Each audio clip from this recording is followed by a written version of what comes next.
These are the 4 paired sensors. Trigger the first sensor until you hear the alarm. Zone 1. Short press ringtone button to select a ringtone you want. Then trigger the sensor again. Driveway. Remember to make sure it is triggered. Continue to trigger the second sensor. Short press the ringtone button to select the ringtone you want. Trigger the sensor again. Backyard. Repeat the above steps for the following operations. Driveway. Backyard. Garage. Garage. Zone 4.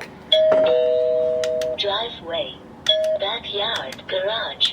Front side. East side. East side.